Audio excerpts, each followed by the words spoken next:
उस पैसे के द्वारा लाया हुआ भोजन, उस पैसे के द्वारा लाए हुए वस्त्र, उस पैसे के द्वारा प्राप्त किया हुआ खरीदा हुआ धन, सोना, आभूषण, सब कुछ भगवान को निवेदित कर दिया जाएगा, तो फिर उसमें से कलयुग का वास चला जाएगा, भगवान का वास हो जाएगा, वो प्रभु का प्रसाद बन जाएगा। प्रभु प्रसाद पटभूषण धरई तुम ही निवेदित भोजन करई। बोलो भक्त वत्सल भगवान की जय हो। इसलिए सज्जनों, घर में जब भी प्रसाद बने स्नान करके पवित्रता से बनाइए। घर के जो मुखिया है, कौन है घर का मुखिया? ठाकुर जी, उनको पहले भोजन पवाइए, उसके बाद प्रसाद स्वरूप सबको दोगे, सबकी मति सही रहेगी तो घर में सकुशल रहेगा, झगड़ा नहीं होगा, सब एक दूसरे से प्रेम करेंगे, घर का वातावरण अच्छा बनेगा। ज्योतिषी के पास नहीं जाना पड़ेगा, कुंडली दिखाने की घर में झगड़ा हो रहा है, कौन सा ग्रह टेढ़ा है। अरे बने रहे टेढ़े, और जो सबसे टेढ़ा है मुरली वाला, वो घर में आ जाएगा तो सब टेढ़े मेढ़े दूर रहे, घर में नहीं आ सकते, क्योंकि सबसे बड़ा टेढ़ा तो यही है। बोलो बालकृष्ण लाल की जय हो। परीक्षित ने बास्ती आश्रम में घर वापस गए। अगले दिन शिकार हेतु गए, लेकिन गलती कर गए। जरासंध का जो मुकुट रखा था, ऐसा संत कहते हैं, धारण किया सिर पे, नंबर 2 का था, छल से कमाया हुआ, संपत्ति से बना हुआ वो मुकुट था जरासंध के द्वारा, उसमें कलयुग बैठ गया। परीक्षित ने सिर पे धारण किया, जैसे ही गए तो ज्ञान चक्षु लुप्त हो गए, समझ नहीं पाए। सच्चे साधक संत का अपमान कर दिया। पानी मांगा, सभी ऋषि ने नहीं सुना, तो समझा कि ये बन रहा है, इसने सोचा कि आ गया, अब इसके लिए हमें व्यवस्था करनी पड़ेगी, इसलिए चुपचाप आंखें बंद कर रहा हूं, चिल्लाते हुआ चला जाएगा, सारी झंझट से बचेंगे। परीक्षित ने उठाया मृत सर्प और गले में डाल दिया, सच्ची समाधि थी, टस से बस ना हुए, चले आए। यह दृश्य एक शिष्य ने देखा, सभी ऋषि के दौड़े दौड़े उनके पुत्र से कहा, बेटे से, संगी अनर्थ हो गया, राजा परीक्षित ने तुम्हारे पिता का घोर अपमान कर दिया। क्या? क्रोध आ गया, उस नदी में स्नान कर रहा था, कौश की नदी में जल लिया हाथ में और श्राप दे दिया राजा परीक्षित को। इतिलंगे तुम्हारी आदम तक्षका शब्द में दक्ष में कुलांगारम नोदितो में तत। राजा परीक्षित, जो सर्प डाल करके तुमने हमारे पिता का अपमान किया, तक्षक सर्प आज से ठीक 7 बजे तुम्हें डस देगा, तुम मृत्यु को प्राप्त हो जाओगे।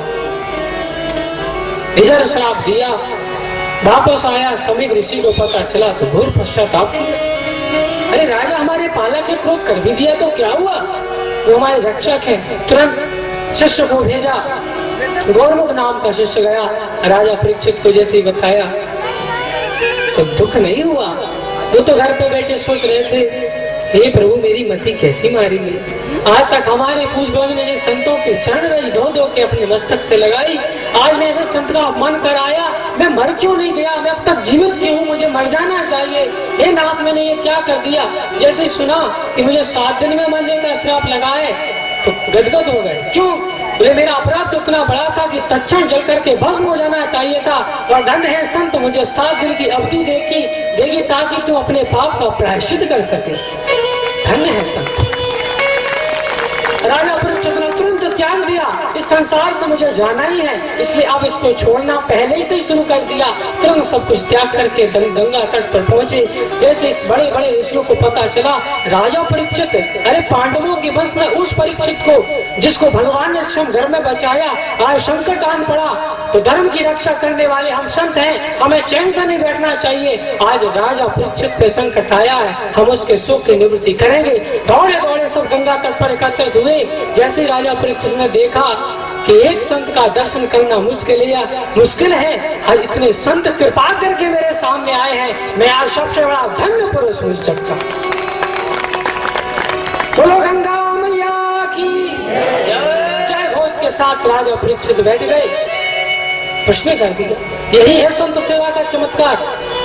संतों को बुलाने नहीं जाना पड़ा राजा परीक्षित को। संत सेवा का ये चमत्कार, एक एक संत तुरंत चला आया राजा परीक्षित के कल्याण के लिए। अरे भैया, कोई एक संत प्रण ले ले, किसी को उद्धार का तो कर देता है। यहाँ सभी संतों ने प्रण ले रखा है कि राजा परीक्षित चिंता मत करो, तुम्हारा निश्चित कल्याण होगा। तो ऐसे राजा परीक्षित के कल्याण में क्या संदेह रहा? प्रश्न किया, महाराज क्या करना चाहिए मरने वाले को? सब संत जानते थे समाधान, पर नहीं, संत भी चाहते हैं कि ये ऐसा अवसर प्राप्त हुआ है कि इसमें सुनाने का कारण नहीं रहा, अब तो सुनने का अवसर आया है। राजा परीक्षित की रक्षा जिन भगवान ने करी है, अब तो वही साक्षात भगवान आए। क्योंकि पहले बाढ़ चला था, वज्र चला था, तो भगवान ने अस्त्र से रक्षा करी। आज वाणी का बाघ वज्र चला है, तो वाणी के द्वारा ही रक्षा करने के लिए भगवान पधारे।